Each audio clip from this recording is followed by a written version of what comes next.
अस्सलाम वालेकुम। 10th class chapter number 9 जिसका नाम हाइड्रोकार्बन है, इसका लेक्चर नंबर 6 आज हम स्टार्ट करेंगे।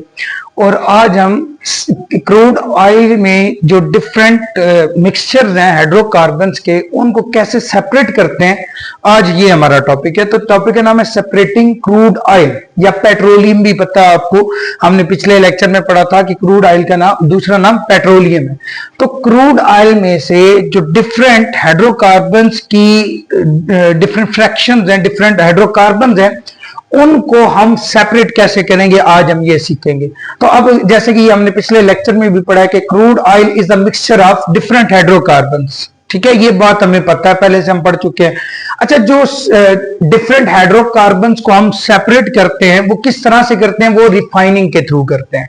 ठीक है, तो refining separate crude oil into different fractions. जो डिफरेंट फ्रैक्शंस हैं उनमें क्रूड ऑयल को या पेट्रोलियम को रिफाइनिंग के थ्रू सेपरेट किया जाता है। अब जो हमारे पास होंगे ना ऐसे हाइड्रोकार्बन्स की फ्रैक्शन जिनका जिनकी सिमिलर चेन लेंथ होगी, उसके बाद सिमिलर बॉइलिंग पॉइंट होंगे, सिमिलर प्रॉपर्टीज, वो एक अलग फ्रैक्शन हमारे पास हो जाएगी। और जिनके इनसे अलग होंगे मेल्टिंग पॉइंट, उसके बाद चेन अलग होगी, प्रॉपर्टीज अलग होगी, वो सेपरेट हो जाएंगे। तो यही बात हमने यहां लिखी है, groups of hydrocarbon with similar chain length, similar boiling point, similar properties, इनको हम सेपरेट कर सकते हैं बाकियों से। अच्छा, फिर वो यहां आगे फिर एक और बात लिखी है कि each fraction has a specific boiling point range. क्या मतलब है, जैसे हमारे पास जो क्रूड ऑयल है उसमें मैंने बताया कि ये क्रूड ऑयल डिफरेंट हाइड्रोकार्बन्स का मिक्सचर है। फॉर एग्जाम्पल जैसे अभी यहां हमने कुछ 7-8 फ्रैक्शंस पढ़ी पेट्रोलियम की, तो ये जो 8 फ्रैक्शंस हैं, जैसे कि चलो यहां पहले आप देख लो, नेफ्था है, केरोसिन है, डीजल है, इन सारों का मेल्टिंग पॉइंट जो है वो अलग अलग होगा, उसकी रेंज अलग अलग होगी। ठीक है, वो अभी हम डिस्कस भी करेंगे। तो ये पॉइंट हमें ये बता रहा है कि each fraction has a specific boiling point range, कि हर फ्रैक्शन की मतलब नेफ्था का अपना एक बॉइलिंग पॉइंट की उसकी रेंज होगी, फिर केरोसिन है उसकी अपनी, या आसान अल्फाज में कि नेफ्था का बॉइलिंग पॉइंट अलग है, केरोसिन का अलग है, डीजल का अलग है, लुब्रिकेटिंग ऑयल का अलग है। इसी तरह से जो डिफरेंट फ्रैक्शंस हैं उन सारों का बॉइलिंग पॉइंट क्या होगा, सेपरेट होगा और या अलग होगा। अब जो हम ये सेपरेशन करते हैं डिफरेंट हाइड्रोकार्बन्स की, उसके लिए जो हम मेथड यूज करते हैं वो है फ्रैक्शनल डिस्टिलेशन। अच्छा, जो फ्रैक्शनल डिस्टिलेशन होता है, ये सबसे पहले तो इसको देख लेते हैं, इसकी डेफिनेशन तो नहीं लिखी। अगर डिफाइन फ्रैक्शनल डिस्टिलेशन आ जाए तो आपने इसको डिफाइन इस तरह से करना है कि हम डिफरेंट हाइड्रोकार्बन्स को उनके बॉइलिंग पॉइंट की बेस पे सेपरेट करते हैं। इस मेथड को फ्रैक्शनल डिस्टिलेशन कहा जाता है। The method in which we separate different mixture of hydrocarbon on the base of their boiling point called fractional distillation। अच्छा, फिर जो फ्रैक्शनल डिस्टिलेशन का प्रोसेस हम करते हैं वो फ्रैक्शनल टावर के अंदर, एक टावर होता है उसके अंदर हम करते हैं, उसमें डिफरेंट चैम्बर्स बने होते हैं। अच्छा, अब इसमें हाई टेम्परेचर अप्लाई करते हैं, जो कि एमसीक्यूज भी आता है। टेम्परेचर हम क्या करते हैं, उसका जो बॉटम होता है वहां टेम्परेचर ज्यादा होता है, जो टॉप वाला पोर्शन होता है वहां टेम्परेचर कम होता है, क्योंकि टेम्परेचर हम जो फ्रैक्शनल टावर है उसकी बॉटम से प्रोवाइड कर रहे होते हैं। और टेम्परेचर तकरीबन कितना प्रोवाइड करते हैं, ऑलमोस्ट 400 डिग्री सेल्सियस की एमसीक्यूज भी आ सकता है। तो जो फ्रैक्शनल डिस्टिलेशन टावर है उसका जो बॉटम वाला पोर्शन होगा वो हॉटर होगा, क्योंकि नीचे से हम हीट प्रोवाइड कर रहे हैं, लेकिन जो टॉप वाला पोर्शन होगा वहां हीट कम होगी। ठीक है, फिर सबसे पहले उसने यहां लिखे क्रूड ऑयल, ये पेट्रोलियम की बात हो रही है, इस first heated under high pressure. उसको सबसे पहले तो क्या किया जाता है, हाई प्रेशर की मौजूदगी में उसको हीट किया जाता है। कितना, 400 डिग्री सेल्सियस तक हीट किया जाता है। जो हॉट वेपर्स होते हैं वो कहां चले जाते हैं, ऊपर। ठीक है, rise in the lower and condense at different levels depending on boiling point। जैसे ही आप फ्रैक्शनल डिस्टिलेशन का प्रोसेस स्टार्ट करोगे तो फ्रैक्शनल टावर में जो नीचे हमारे पास क्रूड ऑयल होगा, तो उसमें से वो मॉलिक्यूल जिनके वेपर प्रेशर ज्यादा होगा वो जल्दी से एवेपोरेट कर जाएंगे। और यहां उसने लिखा हुआ है कि उनकी एवेपोरेशन डिपेंड करेगी उन मॉलिक्यूल्स के बॉइलिंग पॉइंट के ऊपर। अगर बॉइलिंग पॉइंट बहुत ज्यादा उनका तो वो इतना जल्दी इवेपोरेट नहीं करेंगे, उनके वेपर प्रेशर कम होंगे। अगर कोई ऐसी फ्रैक्शन है जिसका बॉइलिंग पॉइंट बहुत कम है, तो वो फौरन से एवेपोरेट कर देगी और इस फ्रैक्शनल टावर के टॉप में पहुंच जाएगी। अच्छा, फिर ये दो बातें ये स्पेशल याद रखने वाली है, ऐसे ये मैंने बता भी दी है। लो बॉइलिंग पॉइंट कंपाउंड्स वो फ्रैक्शन जिनके बॉइलिंग पॉइंट लो होंगे, कंडेंस एट टॉप, वो टॉप पे कंडेंस होंगे। कंडेंस क्यों होंगे? पहले तो वो एवेपोरेट होंगे जब हमने टेम्परेचर अप्लाई किया, जब टॉप पे पहुंचेंगे वहां टेम्परेचर कम होगा, तो उसके बाद वो एवेपोरेट करने के बाद दोबारा कंडेंस होंगे। कंडेंस का मतलब कि वापस वो गैसियस फॉर्म से लिक्विड फॉर्म में आने की तरफ मूव करेंगे। ठीक है, तो फिर जो नेक्स्ट पॉइंट है वो है high boiling point compounds condense at bottom.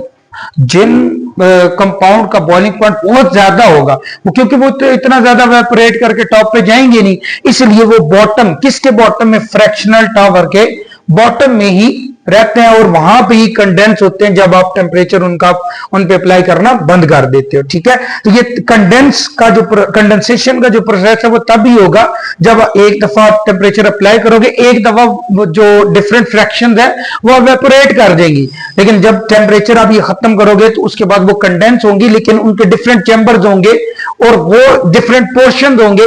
तो ऐसी फ्रैक्शन जिनका बॉइलिंग पॉइंट बहुत ज्यादा होगा वो बॉटम के अंदर सेपरेट हो जाएंगी, और जिनका बॉइलिंग पॉइंट बहुत कम होगा, जिनका बॉइलिंग पॉइंट कम, वो जो फ्रैक्शनल टावर है उसके टॉप पे जाके सेपरेट हो जाएंगी। ये मेन की पॉइंट है, इसको आपने याद रखना है। अब जब हम फ्रैक्शनल डिस्टिलेशन का प्रोसेस करते हैं तो उससे क्रूड ऑयल से जो हमें डिफरेंट फ्रैक्शन मिलती हैं, मतलब आप सिंपली समझो ये डिफरेंट हाइड्रोकार्बन है। सबसे पहले हमारे पास जो फ्रैक्शन है वो लिक्विफाइड पेट्रोलियम गैस है, जिसको एलपीजी भी कहते हैं, और ये सबसे टॉप पे कलेक्ट होती है क्योंकि इसका बॉइलिंग पॉइंट सबसे कम होता है। फिर गैसोलीन या पेट्रोल, उसका इससे थोड़ा सा ज्यादा होता है लिक्विफाइड पेट्रोलियम गैस, इसलिए सबसे टॉप पे फ्रैक्शनल टावर के अंदर सबसे टॉप पे एलपीजी, उससे नीचे वाले चेंबर के अंदर गैसोलीन या पेट्रोल, फिर उससे नीचे वाले में नेफ्था, फिर उससे नीचे वाले में केरोसिन, फिर नीचे आते जाओगे डीजल, फिर लुब्रिकेटिंग ऑयल, फ्यूल और बिटुमेन। ये सबसे बॉटम में कलेक्ट होगा। अब ऐसा क्यों हुआ है? यहां इनके बॉइलिंग पॉइंट लिखे हुए हैं जिससे हमें आइडिया हो जाएगा कि कौन सबसे टॉप पे कलेक्ट होगा, कौन बॉटम में कलेक्ट होगा। अब सबसे पहले ये हम एक टेबल के थ्रू हम इसको अंडरस्टैंड करते हैं। इसमें यूजेस भी लिखे हुए हैं कि जो डिफरेंट फ्रैक्शंस ऑफ पेट्रोलियम या क्रूड ऑयल दोनों लिख सकते हो, एंड देयर यूजेस, और कहां कहां उनको इस्तेमाल किया जाता है। तो सबसे पहले लिक्विफाइड पेट्रोलियम गैस, जिसको हम एलपीजी भी कहते हैं, इसमें नॉर्मली 1 से लेके 4 कार्बन होती हैं। तो ये भी आपने याद रखना है, ये एमसीक्यूज में पूछा जा सकता है कि लिक्विफाइड पेट्रोलियम गैस एलपीजी के अंदर नंबर्स ऑफ कार्बन कितने हैं, 1 से लेके 4 तक। एक कार्बन वाला भी हो सकता है, 2, 3, 4 तक भी, क्योंकि ये नॉर्मली हमने पढ़ा है अल्केन्स होते हैं, मीथेन है, इथेन है, प्रोपेन है या ब्यूटेन है। अब इनका जो बॉइलिंग पॉइंट होता है वो 20 डिग्री सेल्सियस से कम होता है। इनको हम कहां यूज करते हैं? जो गैस सिलेंडर होते हैं उसके अंदर कुकिंग के लिए और हीटिंग के लिए। नॉर्मली आपने देखा भी होगा घरों में जो सिलेंडर हम यूज करते हैं कुकिंग के लिए और हीटिंग के लिए, किसी भी चीज को हीट करने के लिए, उसके अंदर क्या होता है? Liquefied petroleum gas. जो सेकंड नंबर वाली फ्रैक्शन है पेट्रोल या गैसोलीन, उसमें 5 से लेकर 10 नंबर्स ऑफ कार्बन एटम होते हैं, और उसमें बॉइलिंग पॉइंट उनका कितना होता है? 35 से लेके 70 डिग्री सेल्सियस तक। और इनको यूज कहां किया जाता है? मोटर व्हीकल्स, ठीक है, जो कार्स हैं, मोटर कार्स हैं और व्हीकल्स हैं, वहां गाड़ियों वगैरह में नॉर्मली यूज करते हैं। जैसे बाइक है हमारा या छोटी गाड़ियों, उनके अंदर हम पेट्रोल यूज करते हैं। तो ये हमारे पास सेकंड फ्रैक्शन है। उसके बाद है नेफ्था।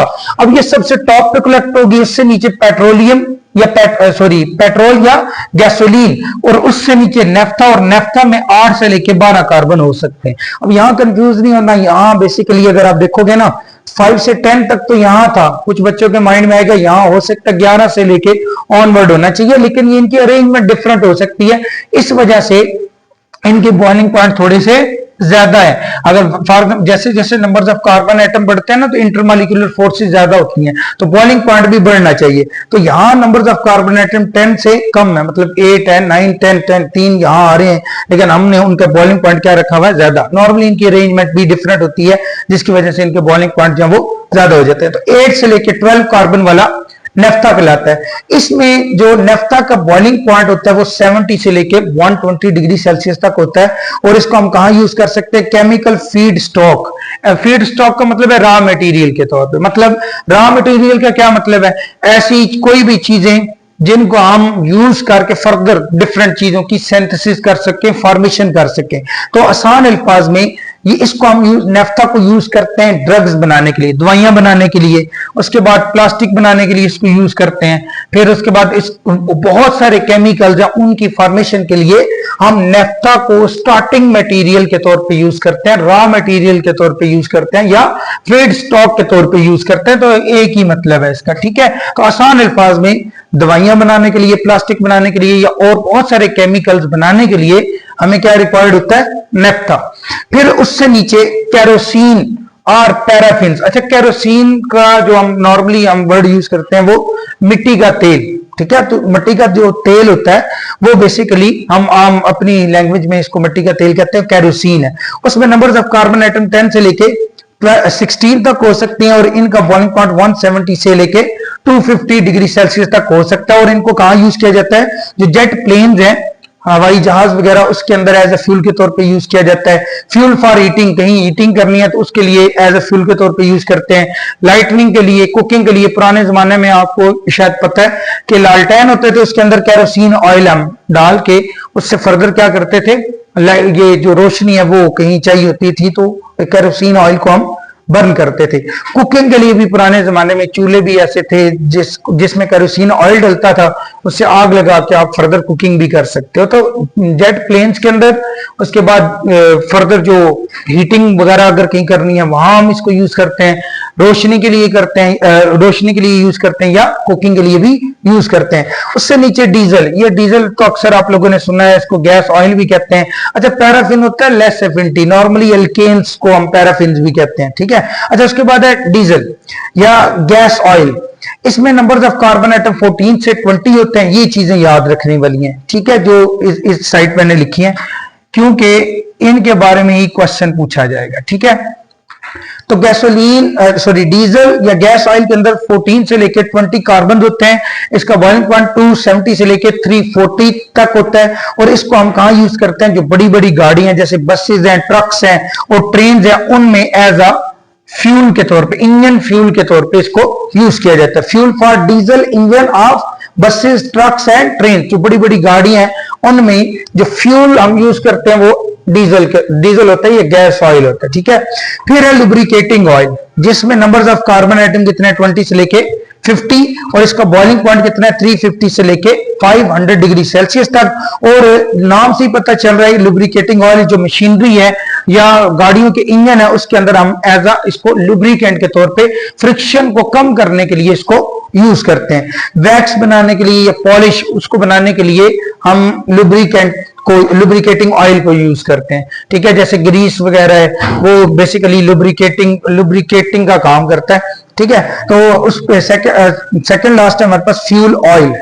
जो फ्यूल ऑयल है उसमें 50 से लेके 70 कार्बन होते हैं, 500 से लेके 600 डिग्री सेल्सियस टेम्परेचर है। और इसको हम कहां यूज करते हैं? Power station. Normally power station जहां जो इलेक्ट्रिसिटी जनरेशन करते हैं वो पावर स्टेशन कहलाते हैं। फैक्ट्रीज के अंदर, शिप्स के अंदर, जो बड़े बड़े बैरी जहाज हैं उसके अंदर, और इवन घरों में डिफरेंट हीटिंग सिस्टम के अंदर भी फ्यूल को यूज किया जाता है। फिर है बिटुमेन जो कि लास्ट है और ये बहुत विस्कस होता है। इसमें नंबर्स ऑफ कार्बन एटम कितने होते हैं? More than 70। और बॉइलिंग पॉइंट कितना होता है? नॉर्मली 500 डिग्री सेल्सियस से ज्यादा होता है। अब इसको हम यूज करते हैं पेविंग रोड्स को हमवार करने के लिए, बराबर करने के लिए। एंड मेकिंग रूफिंग मटेरियल, छत जो होती है इसमें क्रैक्स अक्सर आ जाते हैं तो उन क्रैक्स को फिल करने के लिए बिटुमेन का यूज किया जाता है। और इसको आसान अल्फाज में ये जो हम अपनी लैंग्वेज में लुक कहते हैं वो बेसिकली ब्लैक कलर की जो रोड्स बनाने के लिए यूज की जाती है वो बिटुमेन होता है। उसमें numbers of carbon atom more than 70 होते हैं। उसके बॉइलिंग पॉइंट कितना होता है? 500 डिग्री सेल्सियस से ज्यादा होता है।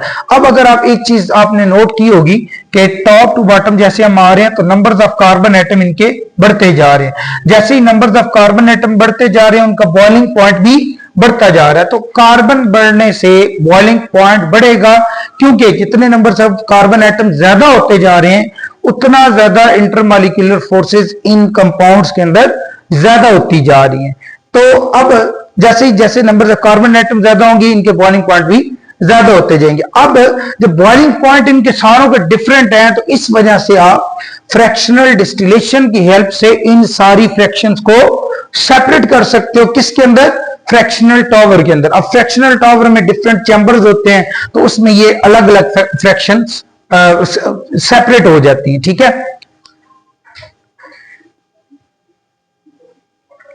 अच्छा, जैसे कि मैंने यहां बताया कि जैसे जैसे नंबर्स ऑफ कार्बन एटम बढ़ते हैं तो उनके intermolecular forces even properties different change हो जाती हैं। तो यहाँ कुछ प्रॉपर्टीज के बारे में लिखा हुआ है, जैसे लॉन्गर हाइड्रोकार्बन चेन, ऐसे कंपाउंड जिसमें मींस के नीचे वाले जिसमें नंबर्स ऑफ कार्बन एटम ज्यादा होते हैं, उसमें स्ट्रॉन्ग इंटरमॉलिक्यूलर फोर्सेज होती हैं। अगर स्ट्रॉन्ग इंटरमॉलिक्यूलर फोर्सेज हो तो उन कंपाउंड के हायर बॉइलिंग पॉइंट होते हैं, बॉइलिंग पॉइंट हाई होते हैं, हायर विस्कोसिटी मतलब गाढ़ापन उनका ज्यादा होता है, लोअर वॉलेटिलिटी मतलब वोलेटाइल उन चीजों को कहते हैं जो रूम टेम्परेचर पे लिक्विड से गैस फॉर्म में चेंज हो जाए।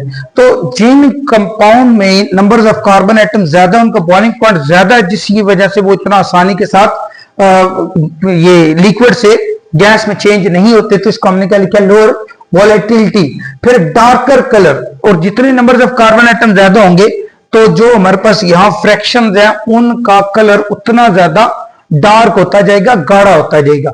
अब ये पॉइंट और ये पॉइंट बिल्कुल एक दूसरे के अपोजिट है। यहाँ है लॉन्गर हाइड्रोकार्बन और यहाँ शॉर्टर हाइड्रोकार्बन। यहाँ स्ट्रॉन्गर इंटरमॉलिक्यूलर फोर्सेस, इधर इंटरमॉलिक्यूलर फोर्सेस वीक हो जाएंगी। मतलब वो कंपाउंड जिनमें नंबर्स ऑफ कार्बन आइटम कम है उनमें इंटरमॉलिक्यूलर फोर्सेस कम होंगी, जिससे उनका बॉइलिंग पॉइंट भी कम होगा। Lower boiling point, lower viscosity, गाढ़ापन भी उनका बहुत कम होगा, और हायर वोलेटिलिटी, वो आसानी के साथ लिक्विड से गैस में चेंज हो जाएंगे, इसलिए इसका मतलब है हायर वोलेटिलिटी। और लाइटर कलर, ये डार्कर कलर और इनका लाइटर कलर जो कलर होगा वो बड़ा इतना कम होगा कि नॉर्मली आपको मे भी नजर भी ना आए, थोड़ा थोड़ा नजर आएगा। अच्छा, इसमें फर्दर एग्जांपल लिखी हुई है विटामिन, जो कि हमने लास्ट में पढ़ा।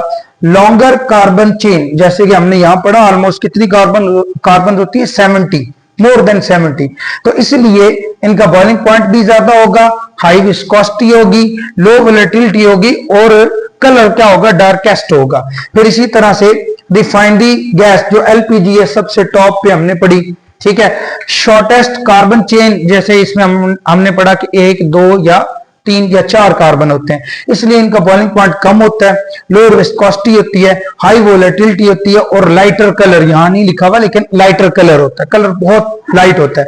इसके बाद इससे रिलेटेड हमारे पास कंसेप्ट असेसमेंट एक्सरसाइज 9.5 है।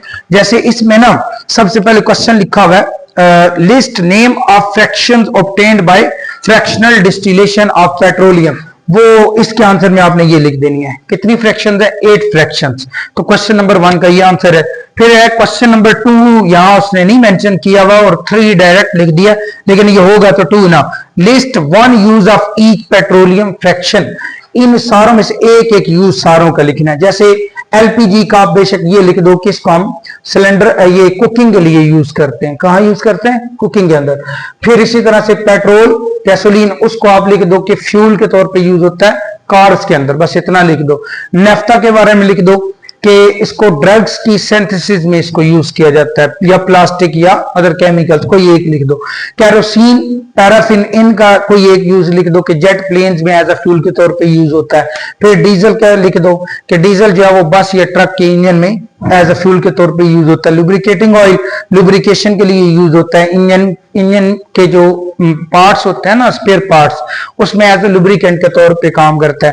फिर फ्यूल ऑयल है, उसमें आपको ये पावर स्टेशन के अंदर एज ए फ्यूल के तौर पे यूज होता है, ये लिख दो। फिर विटामिन, वो मैंने आपको बताया, पेविंग रोड्स को हमवार करने के लिए यूज होता है। तो एक एक यूज सारे हर फ्रैक्शन का आपने लिख देना है। तो क्वेश्चन नंबर इधर 4 लिखा हुआ है, जो कि बेसिकली क्वेश्चन नंबर 3 बनता है। How is petroleum obtain? Petroleum को कैसे ऑब्टेन किया जाता है, ये बेसिकली ये आज का हमारा लेक्चर है 6, लेक्चर नंबर 6, और जो लेक्चर नंबर 5 है ये आंसर हमें वहां से मिलता है। अगर आप उसको सुनोगे तो हाउ इज पेट्रोलियम ऑब्टेन्ड, ये क्वेश्चन नंबर बुक में 4 लिखा हुआ, यहाँ 3 है, ठीक है, बेसिकली 3 क्वेश्चन नंबर 3 है। तो इसका आंसर मैंने क्या लिखा है, ये हमने पिछले लेक्चर में पढ़ा था कि petroleum is obtained by drilling deep well, कि जमीन के अंदर बहुत ज्यादा हम गहरी ड्रिलिंग करते हैं और उससे क्या बनाते हैं, कुएं बनाते हैं, या वैसे ड्रिलिंग करके आप क्या करते हो, अर्थ क्रस्ट से बहुत सी बेड्स या जो लैंड है उसके अंदर वहां से आपको क्या मिलते हैं, पेट्रोलियम मिलता है, और या क्रूड ऑयल।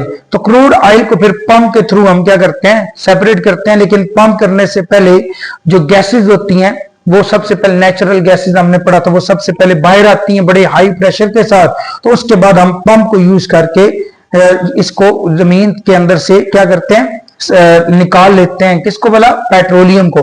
फिर पेट्रोलियम की क्या करते हैं, फ्रैक्शनल डिस्टिलेशन, जिससे हमें ये डिफरेंट फ्रैक्शंस मिलती हैं। तो ये हमारे पास चैप्टर ऑलमोस्ट एंड हो गया, बल्कि एंड ही हो गया, आखिरी ये टॉपिक था, तो बस ये यहां तक ही है।